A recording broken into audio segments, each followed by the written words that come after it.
foodie. And so we are excited to be curating this year's Kitchen Conversation series, where we bring together food industry professionals in our AAJA community to share culinary stories in an intimate and personal space. And as you know, May is Asian American and Pacific Islander Heritage Month, and we couldn't think of a better way to start off our programming than with an ode to our matriarchs. For most of us, our mother's kitchen is where we first begin to develop our taste and palate. And I'm honored to introduce our guests for the night. First, we have Julie Patel and her mother, Naya Patel Mandalia. If you want to just say hi to everyone, just wave. Julie is our VP of Career Development and is an investigative reporter and Cal State LA professor born in India. And Naya recently retired from her job as a business analyst and now enjoys music classes, especially singing, and spending time with her husband, kids, and 4 grandchildren. And I can't wait for you to hear about Naya's incredible journey of immigrating to the United States in the 1970s and raising her daughter as a single mother. And next we have Jaira Dean and her mother, Pearl. We can give a little wave. And Jaira is our student advisory board rep, and she is an undergraduate student at Long Beach State University studying economics and international studies. And she also has a passion for writing, opinions, and poetry. This summer, she will be an intern with the Los Angeles Times opinion desk. And her mother, Burl, grew up in Hong Kong and moved to Canada at age 14. And from there, she studied mathematics at the University of British Columbia. She is an educator, informal bilingual translator of Mandarin speakers, and an active community member. And last, we have Chef Yana Gilboina, who will be sharing her late grandmother's recipe. Chef Yana is a Philippine-born, critically acclaimed ancestral taught chef who started the pop-up Salo series as a way to educate folks about the history, culture, and rich heritage embedded in Filipino cuisine. Her work centers on decolonization through food. She has been featured in major publications such as the New York Times, SF Chronicle, and National Geographic, and more. And so now we'd love to make it as interactive as possible. So we'd love to hear about what you have thoughts in our comments, and you have a question, so please leave it in the chat as well. And with that, I will turn it over to our first guests for the evening, Julie and Naya. What's your dish for tonight? Hi, everyone. Thanks for being here. As Hugh said, I'm Julie. This is Naina. Hi. And maybe we can start by having you explain what the dish was. You started kind of talking about it, but can you just explain to them what it is, what's in it? The dish is called khichdi, and it's a versatile food, and it's a very comfort food. We can give it to babies too. Basic khichdi includes mung beans and rice. And you soak it and then you cook it in water. You can cook it in either stovetop, pressure cooker, anything. We prefer to cook it on stovetop. And you can put spices in and veggies in, then it becomes a full meal served with yogurt if you put spices. If you keep it plain, you serve it with kadhi, which is a yogurt soup with ginger, chilies, turmeric, fresh turmeric, and curry leaves, and you have to just roast cumin seeds and put it in. And so both the khichdi all over India and some part of the world as well. And it's a very big comfort food that you can cook easily. And the thing about khichdi is that, first of all, as if you know, India, it's like 1.3 billion people. And almost every region has its own version of khichdi. And that's true in the whole South Asian subcontinent.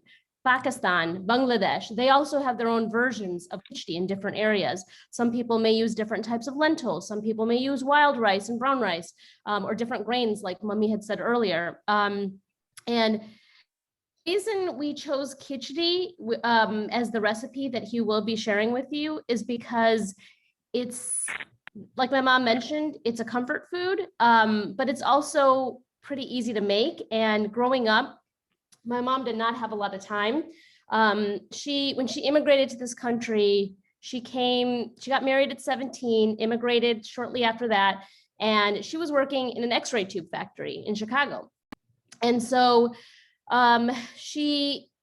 one day when she was working, her colleague basically said, "Child, you don't belong in the factory, you belong in an office." And my mom was really inspired by that. And she took community college classes at night. She would work a full day, take community college classes at night, like a lot of my students now who transferred from community colleges. And she would pick me up from the babysitters at like 10 or 11, check my homework. Then she would do her homework. And it was just the next morning, early morning repeat. And we did that all over again. So she was super busy, needless to say. Khichdi was one of the foods that was just affordable, healthy. It's very nutritious. You know, it can have all the food groups like Mummy mentioned. And so it's just one of the foods that is a comfort food because you eat it when you're young, you eat it when you're old. There's different spicy versions of it. The recipe that he was going to share with you is called masala khichdi. So it has like the different spices in it, and you serve it with like a side salad or yogurt. Yes. I can show you a few quick photos of it, but I wanted to share that story with you about my mom because, you know, I try to share that story with my students too, because a lot of times when I think about how hard things are, I remember what she's been through. And I think, gosh, like if she can do it, if she did all that, I have to try to do it. You know, I have to try to keep persevering and try to achieve my dreams. And, you know, because she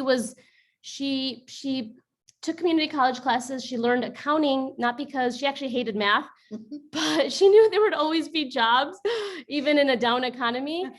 And she didn't get to choose a career like I did. You know, she didn't get to choose being a journalist and an educator. And so I always took that responsibility really seriously. Like I wanted to make sure that, you know, I really appreciated the opportunity I had to go to college and to pursue my dreams. So that's just something I like to share because I think my students sometimes, you know, wonder like, can I do it? And I'm like, yes, you can. Like if she can do it, if she did all the things she could do, and you know, I achieved some things in my career, like you totally can. And they do. Our students, you know, really make us proud, just like Jaira over at Cal State Long Beach. So this is, can you guys see this? Yes, we can. Mm-hmm. Okay, so we're not going through the recipe, but I just want to show you kind of like the basics of a lot of Indian cooking. Starts with a little bit of oil in a pot and whatever herbs, spices, or seasonings you're putting, because the flavors kind of pop out then into the oil, okay? So if you're doing mustard seeds, the mustard will heat up and pop. Yes. Okay, the next step, I skipped a few steps in the pictures, but you get the idea. Add some stuff in, and then the recipe is very detailed. Yes. It's detailed, but it's quick. You know, you can make it very quickly, all in one pot. Yes.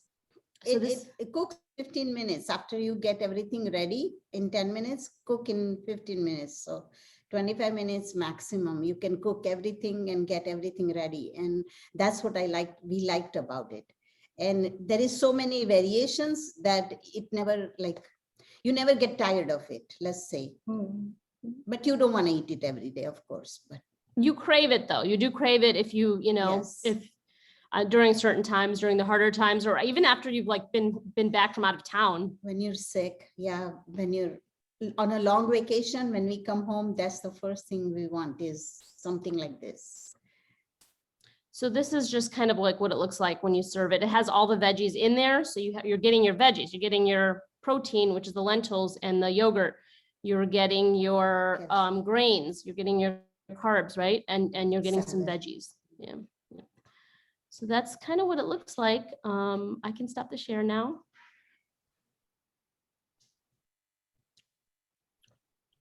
Okay, thank you. Well, I do have a couple questions. We just have about like 2 minutes left.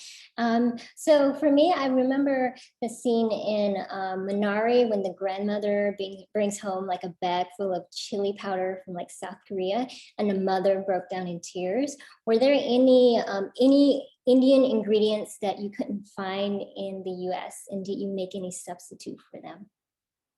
Initially, yes. Initially, we couldn't find it, but I brought this from India, and it's a spice jar, And so what we do is the spice jar includes everything. See in this little things, the spice jar includes all the spices. It has turmeric, chili pepper, funguric seeds, turmeric, cumin seeds, everything. Yeah.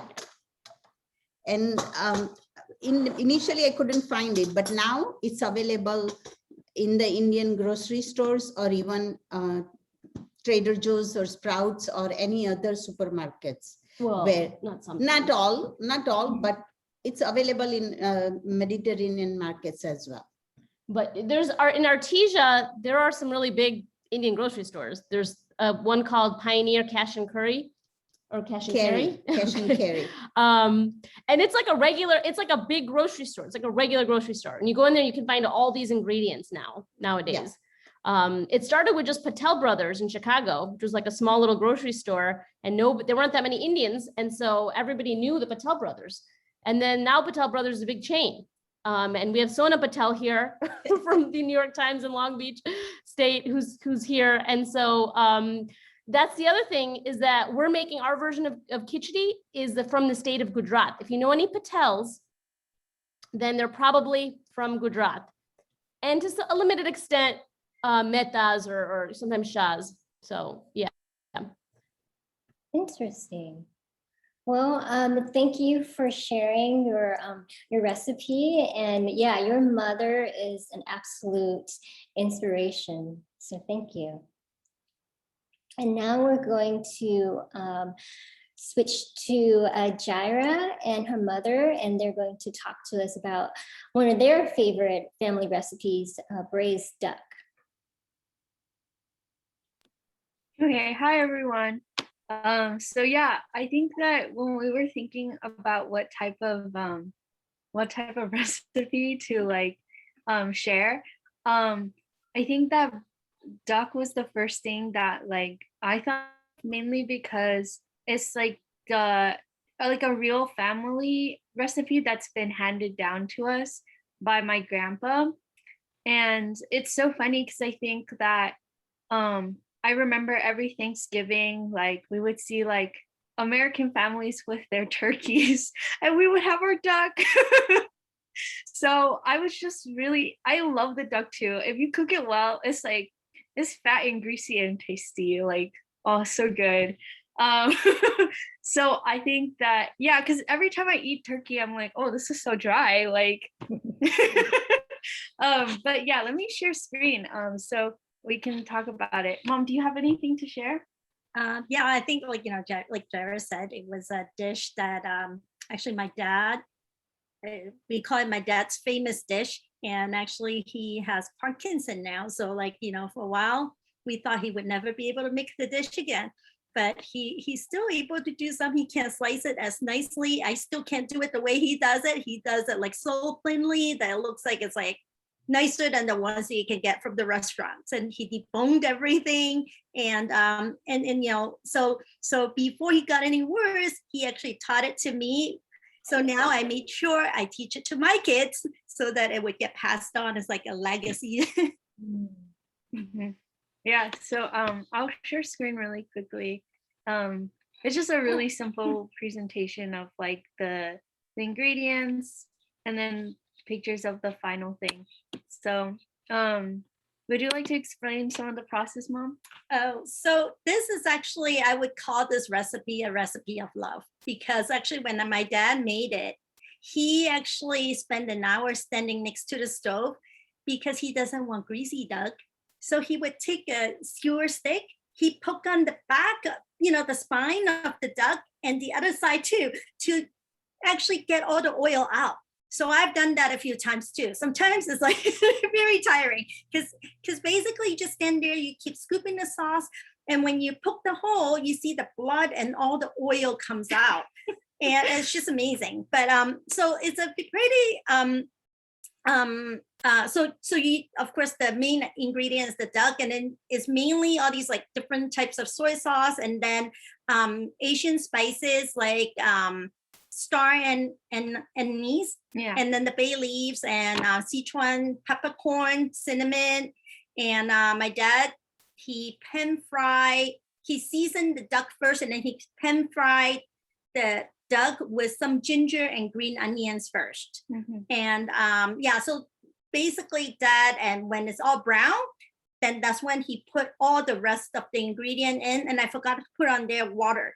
Like after you put everything in, put water into, cover the duck and let it boil. When it's boiling, then you just turn it down. Well, you kind of went into the instructions. Oh, sorry. So it's okay. I guess Jared can send the recipe out. Yeah, we have the recipe shared with you, and she'll share it with everyone at the end.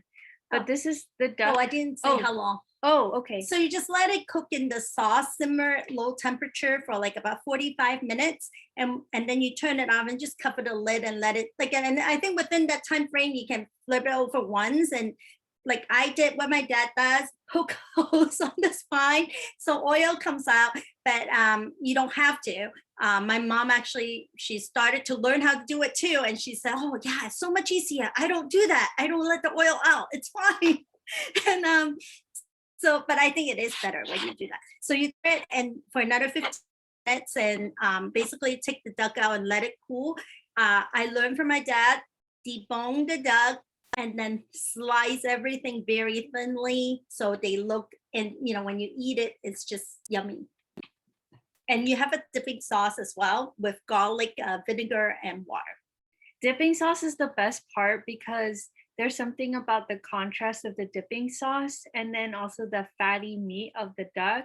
And like, see, like duck has a lot of like fat underneath the skin. Turkey doesn't have any fat at all, so it doesn't taste as good. So here's a picture of the duck that's like boiling. Sorry, duck.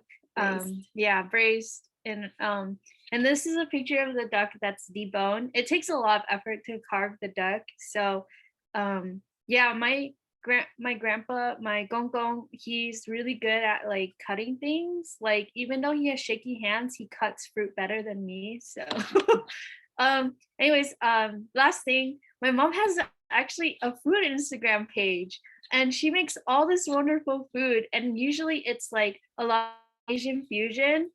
And so if you want to follow my mom, and she's an Instagram star, but only 275 enjoy this content. So if you would like to follow her, she makes lots of great food and she loves sharing recipes with people.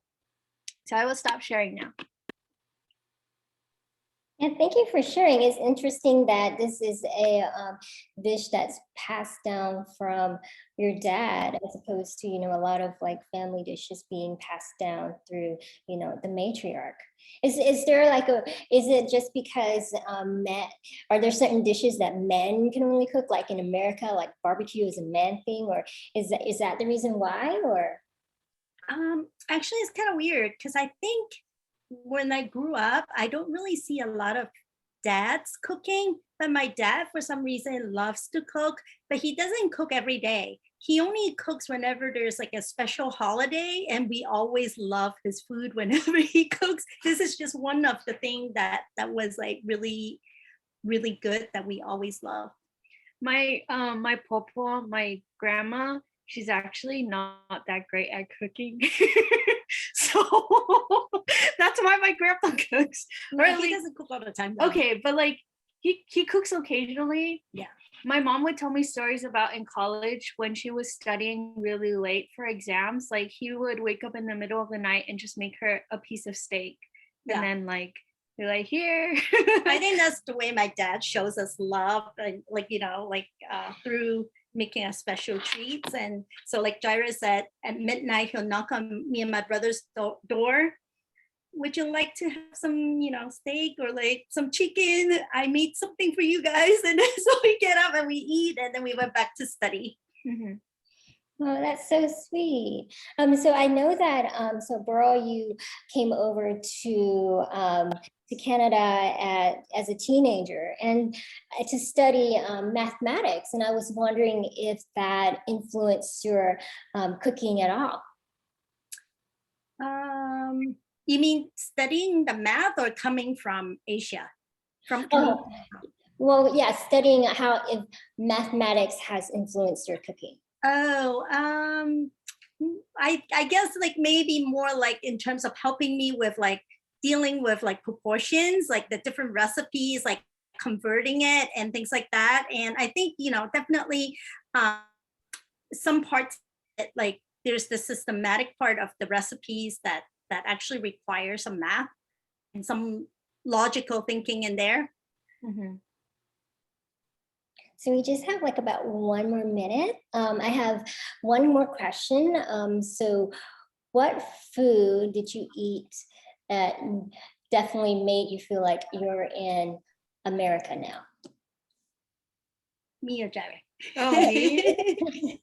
Oh, I feel like the most American food that I would eat, like this was really weird, but in elementary school, my a lot of my a lot of my teachers were white and they had like tailgate parties when it was like USC versus UCLA. And I didn't know what a tailgate party was because I'd never watched football before. Like I was so confused. I thought tailgate party meant that there was like hamburgers and hot dogs. So I feel like that was like the most American as it got, like having those tailgate parties. Like, and I think it was, yeah, I now I used to like eating hot dogs a lot, and then I found out how much processed meat is in it, and now I'm scared. But what I about think you, Mom? for me, my probably I love prime rib. Mm. Why is that? It's just really yummy, soft and tender, and it takes a lot of time. But then when it's cooked right, it's just so good. It's like a treat, special treat. I hope my kids learn how to do it so they can make it for me. That- Well, thank you for sharing your recipe. It sounds amazing, and I'm definitely going to share the recipe with everyone. And now we're going to move to our last guest of the night, Chef Yana Giboina. And if you can tell us what dish you will be cooking for us tonight. Hi, everybody. So I am going to be making my Lola's flan. So I know it's not like, it doesn't sound Filipino, but it pretty much is. Just so a quick history about the Philippines, we were colonized by Spain. So therefore we have like a lot of Spanish surnames, just like my name. And so a lot of our dishes have evolved also in conjunction with history. So that's why I'll be sharing flan today. So I learned this from my grandmother because I was born and raised in the Philippines. I actually immigrated to LA back in 2004, and I moved just north, like up here in the Bay Area. And when I was a kid, my grandmother was having such a hard time feeding me my vegetables. I was such a bad and like picky eater. And so she found a very clever way for me to eat my vegetables. So one of them was squash. So I really hated squash when I was a kid. And so what she did was like sneak the squash into the flan because she knows that I have a sweet tooth and I would just eat everything that has like any sweetness in it. So and that recipe like really made me like realize that you can put anything in flan, really. So you can put any candied fruits like pineapple, or right now I actually have some jackfruit, so I'm going to add that to my flan. So, or you can just make a very simple flan as well. But I wanted to show you my grandmother for a quick reference. I don't know if you could see.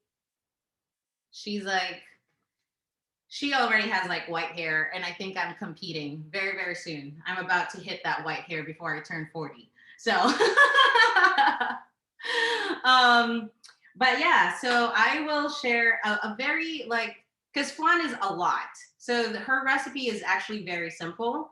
It's 12 egg yolks, 1 can of condensed, 2 cans of condensed milk, and 1 can of evaporated milk. And then that's it. If you just want to make flan as is, you're good to go. But the first step you need to do is to make caramel. So what you want to do is put it at the bottom of your flan like container. And then after you made the caramel, you want it to be cool so that when you do put the flan mixture in, it doesn't cook with the flan. So I'm gonna make a very abridged version. So I'm doing 1/4 of that recipe. So I'm only doing 3 egg yolks. I don't know if you can see. Oh, I don't wanna put it. And then some of this evaporated milk. And then I'm gonna use this very American condensed milk. That was something that the Americans definitely gave as an influence in Filipino cuisine, like all the canned goods. So like Spam entered our diet, corned beef, you know, all of that stuff. And it was great because it was shelf stable and it really helped during World War II, you know? So now what we want to do is just scoop maybe half of this. I don't measure, I'm sorry. I'm one of those like chefs that are like, oh, this really is good enough. But with baking, it's really not fun to do that. So what we want to do is just like make sure all your egg and milk incorporated, because we don't want any bubbles. And that's one reason why it's all egg yolk as well, because it makes for a smoother flan at the end. So again, very fast. It's done. Yay. So now we're going to put it here. Just transfer it over. And to cook the flan, you want it to be in a water bath. So in a bain-marie. So as much as possible, pick another container that is almost the same shape, but bigger than your flan container. And then put water almost to the very top so that the water around it essentially cooks the flan without overheating it. And then you set your oven at 350 and then you leave it there.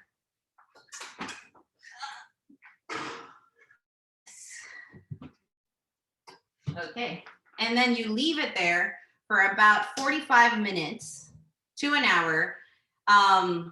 It really depends on like how big your flan llanera is. You know, the smaller the flan, probably the less time. The bigger the flan, the more time. And one good trick is putting a toothpick in there just to check. So if the toothpick comes out clean, it's good to go. If you still see that it jiggles, then leave it more time. So the trick with flan is you don't want to have a very high temperature, because otherwise the top of the flan is going to cook and start crusting. So you want it to be like slow, even as much as possible. And one more thing that I forgot was, if you want, you can add some lemon zest as you make the flan, or you can add it later as you serve it, just to cut through the richness of all of that. So for the sake of time, this is the finished flan. So I don't know if you can really see, but here you go. So there's really no bubbles in there and it's just like smooth. So yeah, there you go. That's my Lola Purit's flan. Thank you. We actually have a question from Julie. She asked, can you add the veggies before baking? Oh, definitely. So if you're doing like squash or anything like that, you want to puree it at time. Or one thing, it's either you boil or you roast. So in the Philippines, we just boiled it. But here, I actually prefer roasting, let's say the squash, you know, because it caramelizes, the sugar comes out more, and it just like, it has that caramel umami part to it.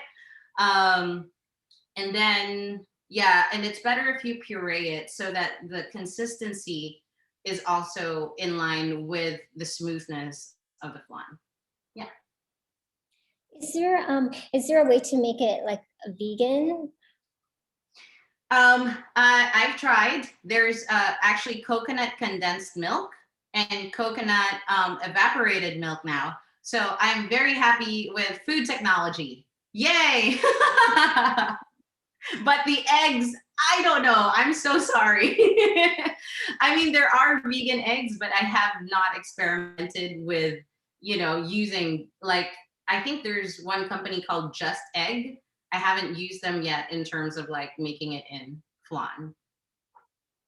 Okay, thank you. That looks so yummy. Thank you. And I do have like a couple of questions for you as well. So a lot of your cooking is about like decolonizing and bringing back to its cultural roots. What inspired you to do that? I guess a part of it is like moving from or immigrating from the Philippines to America and really wanting to see that representation, whether it's food or in movies or in art. Like I felt like there's not enough representation and also education about Filipino food. So when I first started doing my pop-up dinners, there was always this like notion of elevating Filipino food. And a part of me was like, elevating something seems problematic or sounds problematic to me because it sounds like our food is not enough to stand on its own, that we need to elevate it. And once we do elevate it, to whose standards are we elevating it to? So I just wanted to just like completely, like kind of disrupt that thinking and also find a way to like really reconnect with my roots. And food was a great vehicle for me. And in the process of doing that, especially at my dinners where I encourage folks to eat with their hands, and it's called kamayan. So that is a pre-colonial tradition. Yes, and you have a more direct relationship with your food because for me, dining is a very sensual experience. Like you see it, you hear it, you smell it, you taste it. The only thing that's really like missing is that, that touch component. So when you eat with your hands, you suddenly are eliminating the middleman. You're eliminating that metal. You're eliminating that other step to connect with your food.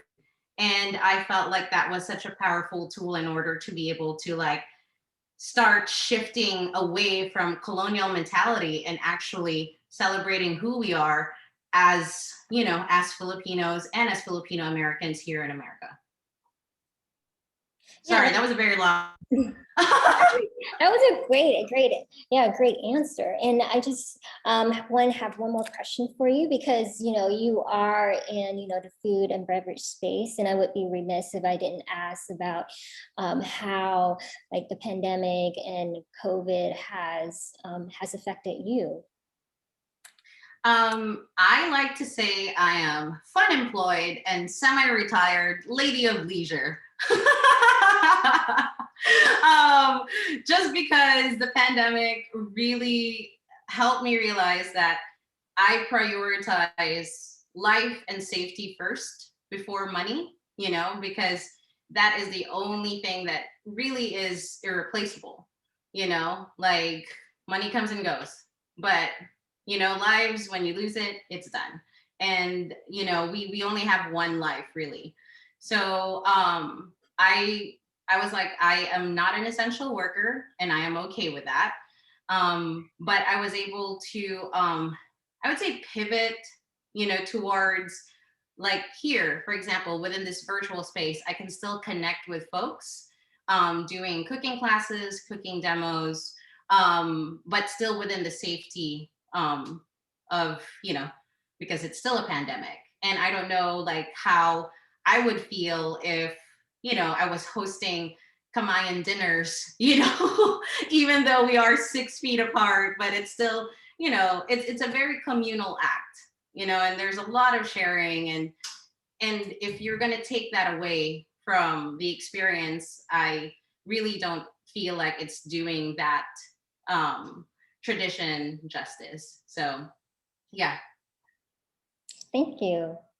And so now we have, for the last portion, I want to open it up to questions in the chat. So feel free to put questions for our guests, but I'll start off with a couple questions that I have. And this is for everyone. It's so how has your relationship with one another and with food evolved over the years?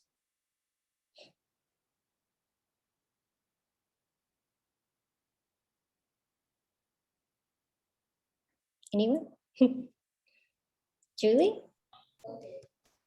How has my relationship developed with food over And the with- years? Yeah, and with your mother, like together. How are they connected? Yeah. Yeah. That's a good question.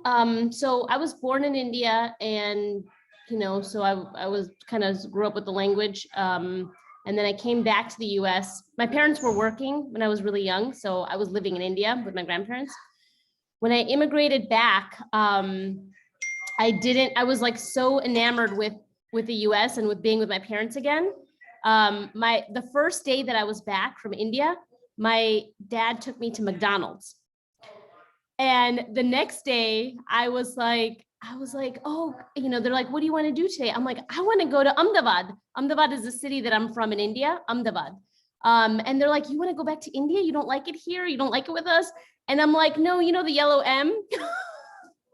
So as a child, I kind of grew up with a different, I didn't grow up with Indian food as much because my parents were both busy. My original dad, before they got divorced, he was a cab driver. So they were both super busy. My mom was working and he was working. And so we did have fast food, to be honest. And I think as I got older, I realized how nutritious Indian food is. And my mom started having a little more time to teach me and to cook. And we really both started getting healthier. My mom did not eat meat when she was in India, but when she came here, she had to. Basically, my dad made her eat meat. So then after they got divorced, we just decided to quit meat for health reasons too. And I realized how healthy Indian food is in terms of even a lot of the spices are antioxidants and anti-inflammatory properties. And there are certain combinations of foods. So you can eat one thing, but if you eat another food with it, that combination makes the food more potent. It allows your body to absorb those nutrients. And somehow Indian food has when you look up, what foods help other foods digest or absorb the nutrition, a lot of the Indian foods have those combinations already. And so, it's just been a journey since, I worked as a journalist all over the country in DC and San Francisco and in Florida and in Chicago. But I wanted to settle in Southern California to be near my mom. And part of that is, for her to be here to teach me how to make things, to influence my kids so that they get to know the Indian culture, because my husband is not Indian.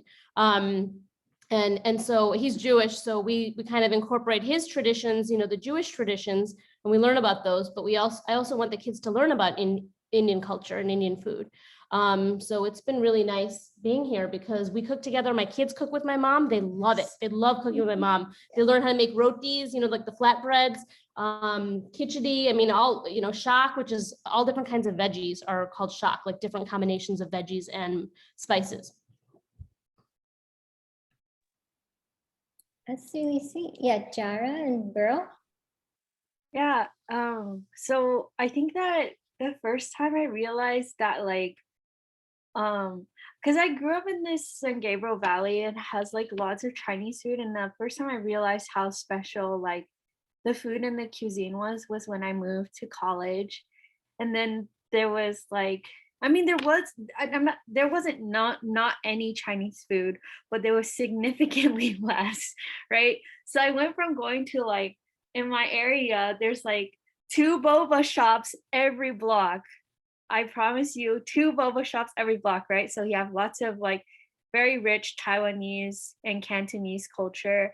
And I went to like Long Beach, and they had one boba shop across the street from school called, I forget what it's called, but it was not that good.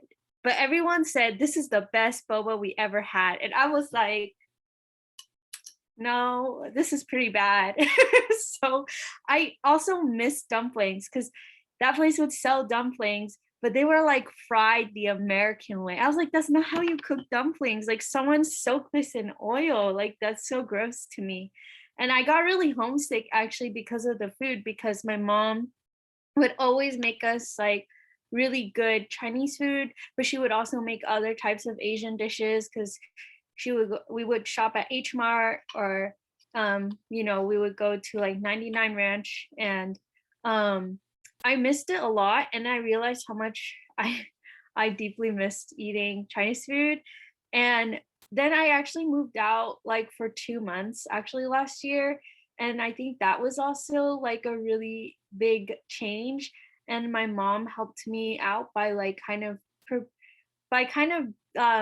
making it easy. Yeah, she would do food prep for me. She would cut the salmon so I wouldn't have to cut it and like debone it. So all I had to do was just put the spices on. But like, I only wanted to eat Asian recipes.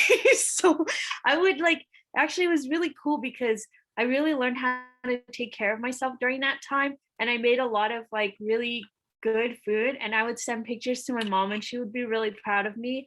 And I figured out how to make fried rice better than my mom. So I can make a mean fried rice, and I love making kimchi fried rice. Like, I love spicy. I don't know where I got it from, because she can't handle spicy, but I think that's when we like food has made us closer, because I love eating and my mom's really good at cooking. Do you have anything to add? No? Okay. I would say my grandma and so my grandma actually rarely cooks, but in the rare times that she does cook, it was our way of bonding, but also with my aunt, who unfortunately also passed away. It was great because we would go to the market together, pick out the ingredients, pick a recipe, and like make it like a Sunday event for everybody. And I was also an only child, so it was just like my grandma had to like find ways in order for me to be productive, not destructive. So she was like, let's put you in the kitchen. Let's put you to work. You know, you have busy hands, busy minds. Let's get you chopping. So I think one of my first memories was like, definitely like, being handed a knife when I was like 5 and like learning to cook. And I was like, oh man, I feel like this is such hard work. And I really hated being in the kitchen when I was a kid, because I thought I was being punished, for being naughty or something. I don't know.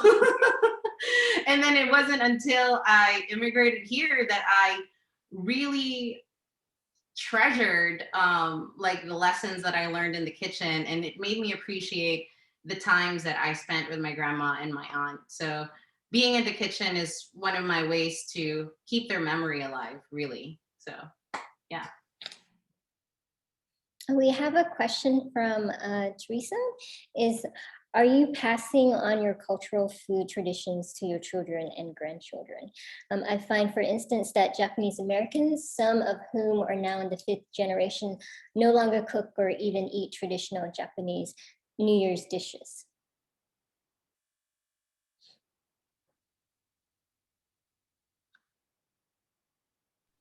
My mom has something to share. I don't think we do traditional Chinese dishes. At least I don't. Like, my parents probably do still, because some of those ingredients are just really hard to find, and they're like like, okay, for example, in the Asian culture for Chinese New Year, because everything is about kind of like superstitions, right? Like it has something that sound like a blessing. So then there's this thing that looks like hair, real hair. It's like all black and hairy. And it's supposed to taste really good and What's very it called? healthy. What's it called? Fa cai. Fa So, cai. so supposedly in Mandarin, in Cantonese, it's fa choi, and what it means is it's supposed to make you rich. Yeah, so we say gong hei fa choi. So people eat that, but then I don't mind eating it. I don't like it, but I know if I show it to my kids, they'll be like, ew. So yeah, so some of those stuff, like, and some other ingredients for the new year is just very expensive too, like abalone and stuff. And so like we don't usually do those anymore. Yeah. But I think you're right. Like, you know, it's nice at least once in their lifetime. They should experience it. Yeah. I remember as a kid, we would, whenever there was something special happening, we would all go eat yum cha or dim sum.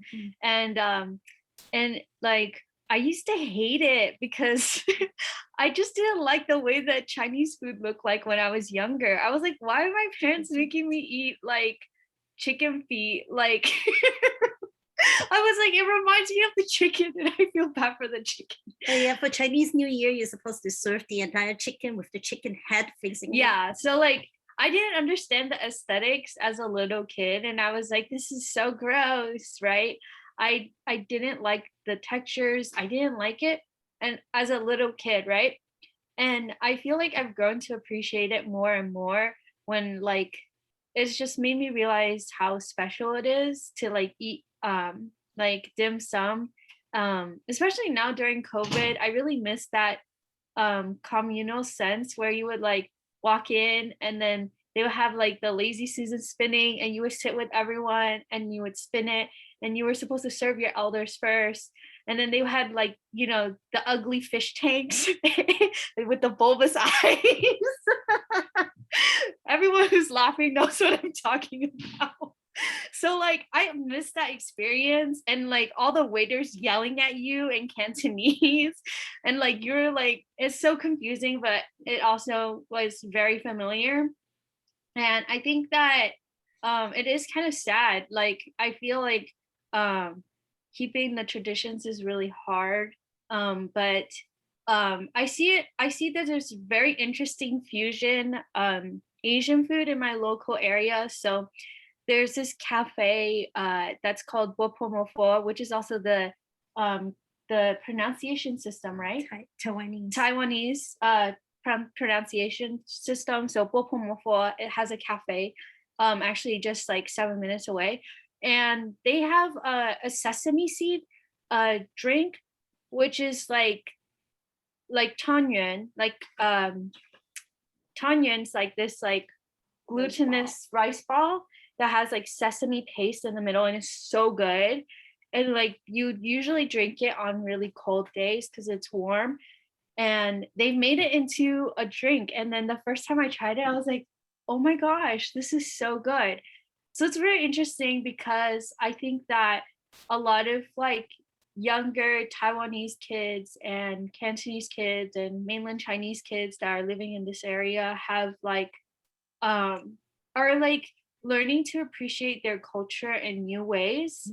And because this area is so heavily like Chinese American, I really think it gave me a solid sense of like identity as like being Chinese without being questioned. But I think I understood more about what I was and what my culture gave to me when I went to a school that didn't have a lot of Chinese friends, and I was sometimes the only Chinese person in those spaces. And actually I enjoy the diversity that my school has now because it's so cool to see what my other friends also have and what they share. And that's why I also like events like these. Okay, sorry, I spoke a lot. Julie? What was the question again? Sorry. No, she said Julie. Oh, it's are you passing on your cultural food traditions to your children and grandchildren? Oh yeah, yeah. I'm trying to. Like I said, I cook with my kids. I forgot who it was. Yana, right? Who said that you shared the story about your grandma trying to keep you busy? Yeah, it's my mom does that with my kids and my dad, my parents. They live in Lakewood. They both do that. They, you know, have the kids like sit there, or sometimes they'll seat them like right on the counter, and it does keep them busy because they get to, you know, do the measuring and the mixing. And so I definitely do. The one thing I mentioned in the chat that I'm disappointed about is that, you know, I ate spicy food. Language, oh yeah, language too. I ate spicy food as a child, and most Indian kids I know can eat it, you know, as kids. Like they start eating spicy food young. Like you just put a little bit, you know, every time you kind of increase the heat. But my kids don't. They don't like spicy food. And so I tried to sneak like a little bit in. My mom does this all the time. She'll sneak it in. They're like, it's hot, Nani. And then we're like, she's like, oh, it's okay. Just have a little yogurt with it or have more ghee. Ghee is purified butter, for those who don't know. It's really good with khichdi, by the way. But yeah, that's one thing I'm disappointed in, you know, having a multicultural household here. I don't make Indian food like every day. Try to make it, you know, once a week, or my mom will make it, you know, once or twice a week.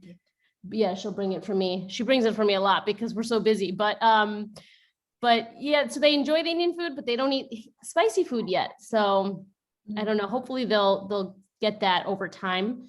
It's just hard because I know, you know, I was born in India, but I have a lot of friends. So if you're born in India versus if you were raised here, you're born here and raised here, there's a term called ABCD, which is American born, confused Desi. And so a lot of my ABC, and I can say that because I'm Indian, but a lot of my ABCD friends, they don't speak the language.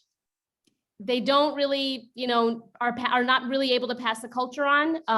And so, you know, like I said, like unless we live near our parents, it makes it very hard to do. And we're all busy in the US. Like most of us have to be, you know, 2-income households. Like you cannot afford to live here, right? In most places without both people working. So yeah, I'm trying my best. I know there's more I can do. I have not passed the language on. The only language Seth and I, my husband, share is Spanish. So we might just have to settle with teaching them Spanish because I just don't know how we're going to do it. I mean, maybe unless my mom can help with that. Yeah. Yeah. I don't have kids yet, but my husband is Indian, and we're very lucky that his mom and dad, you know, are still living, and they're in Jersey. So I've actually encouraged him to, like, you know, spend more time with our mom to just like learn more of like, yeah, I think they're from Bangalore. So more South Indian dishes so that, you know, we can also share that with our future kids. But essentially, like, I think that's why I wanted to like start cooking and, you know, doing that, because I felt like it would be easier to translate a lot of these things through food, even just by learning the names of the dishes and like, you know, the ingredients that come with it. But I think learning the language is probably going to be hard between me learning Kannada because he's from Karnataka, and then I speak a different dialect, which is Hiligaynon, in the Philippines. I do speak Tagalog also. So it's like so many like different languages that our kids are probably going to learn. But as much as possible, I hope that we can be able to infuse that and pass that forward.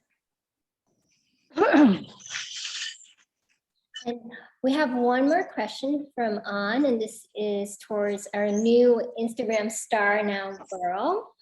Is what made you decide to join Instagram? What's the best part of it? And will you do more videos? Oh, I wasn't really like doing like, it wasn't meant to be like a food Instagram. It was just my own personal Instagram. And then because I really enjoy to cook, so I ended up just using Instagram as like a vehicle for me to store all my pictures. and my recipes for myself. And it's actually funny whenever my friends ask me for a recipe, because I have a tendency to forget what I actually did. So the next time you might get a totally different recipe. And so like when my friends ask me for the recipe, I'm like typing it down for them. And I found myself actually going back to my Instagram account, looking for my own recipe so that I can make the same dish again. You know, and then actually during the pandemic, I did something that I'd never done before. I had a whole binder of recipes that I made during this pandemic. And it's like a fusion of like all Asian and American food that we liked. And so, yeah, so it's actually, it's nice, like, because sometimes I actually forget a dish and then I look at my own stuff. I was like, oh, I made that before. Okay, I should do it again. Yeah, you definitely need to start a cookbook too. She's really good. Like, I don't know how, I think like my mom knows how to make like all different types of food. Like her baking is really good. She knows how to make cheesecake, sourdough bread. She she knows how to make I don't know what's that like pancake that you make with veggies? The pancake with veggies. Do you remember? You make the Oh, the okonomiyaki. yeah. So Yeah, she because knows I how like to, different types of like Japanese and Korean food actually. So Yeah. I go through phases. I would watch video and then I'll just keep making the same thing over and over. yeah. So she knows how to, and then also because we couldn't go to dim sum anymore, she learned how to make dim sum foods at The home. siomai, like the pork Shumai, thing. yeah. With it has like pork and it's kind of like a dumpling, but an open faced dumpling. And it's kind of like textured because it has a lot of shrimp. We have the last question for tonight. What are your favorite Chinese, Filipino, Indian food websites?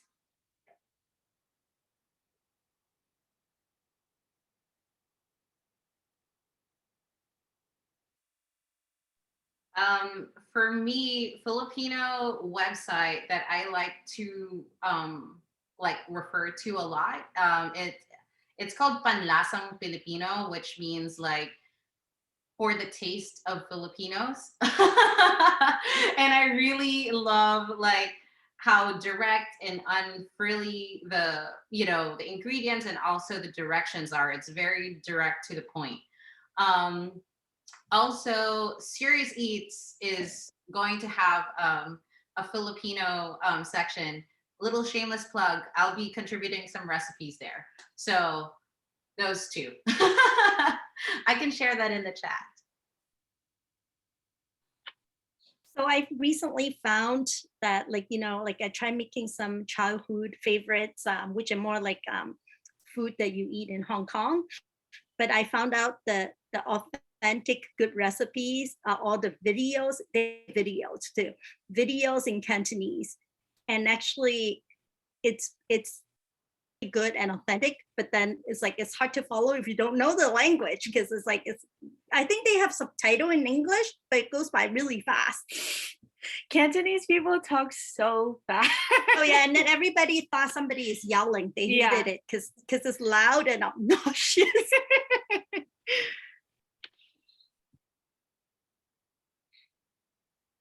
So I was just going to say that North Indian or Punjabi food is kind of like more popular. So most of you who have been to Indian restaurants, you've had paneer or tandoori chicken, naan. Those are all North Indian foods. And that's kind of like the more popular one.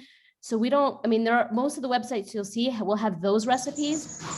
To a lesser extent, there's the South Indian food, which is like dosas and idli and foods like that. And there are some of those like in AAJA, what's the one called? Udupi, but they like the other one better. What's the one called? Podi dosa. That's a South Indian, yeah. Yeah. It's really good. Yeah, but Gujarati food is, even though it's a really big state in India, and there are a lot of Patels and Gujaratis in the States, it's just, I don't think that there are that many popular websites. My mom mentioned one called darladalal.com. So I'll put that in the chat. But a lot of the recipes are kind of passed on, from family to family. Yeah, all of the recipes that I use, funny thing is I never cooked when I was in India. And when I came here, I had to cook, and I burnt rice, I burnt beans, and then I started developing I remembered how my mom used to cook. So I started doing it little by little. And that's how even now I cook, but I cook mostly from what I remember and what I know. And some of the recipes are really like a staple, like you never can forget.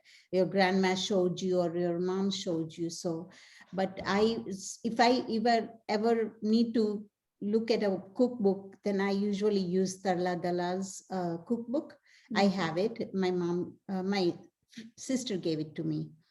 And I usually use her recipes because she also has continental food in her recipes, Thai food, some Ethiopian, she has all flavors, but But not the style. converted to Our taste.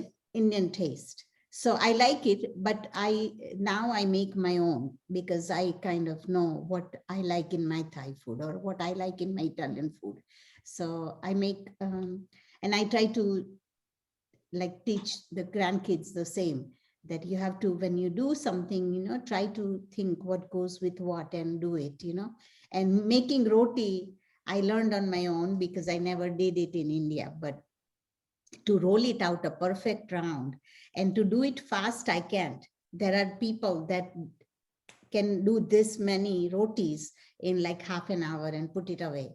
I cannot do that. But we rarely made rotis growing up because it's labor intensive. A lot of Yeah. Indian foods are labor intensive. You have to spend a Yes. lot of time like chopping and everything up in small pieces, like And making the dough and rolling it out and then cleaning, afterwards cleaning, because you have to use flour, dredge in flour and then roll it.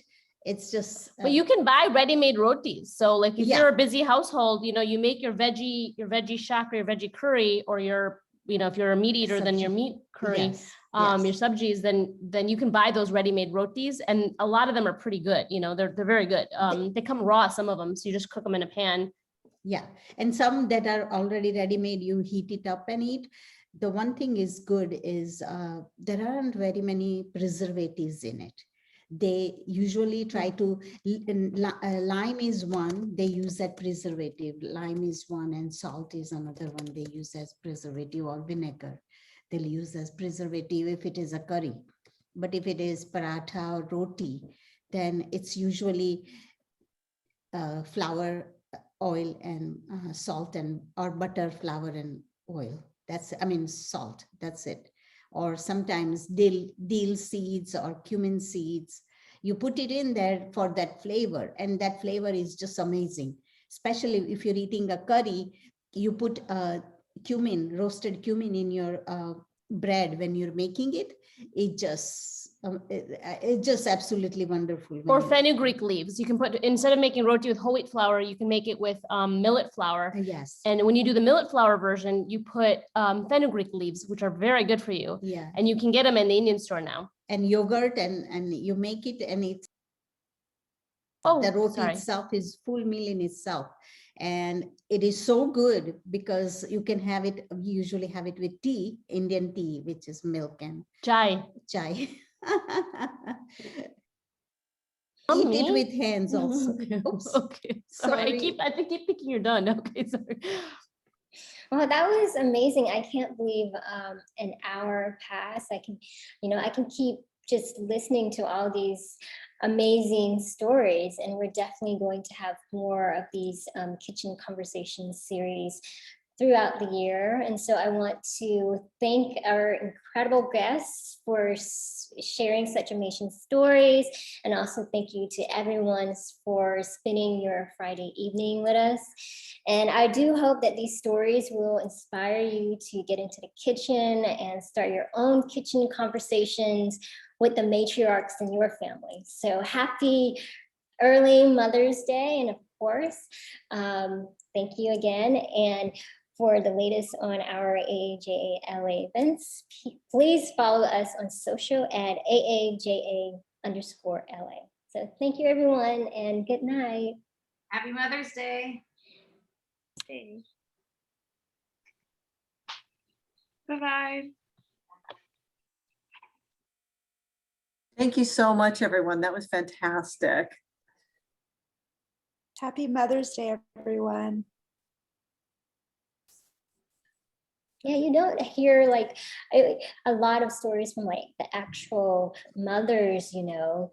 So it was good to, especially Julie's mom and Jaira's mom. That was so sweet. They're so cute.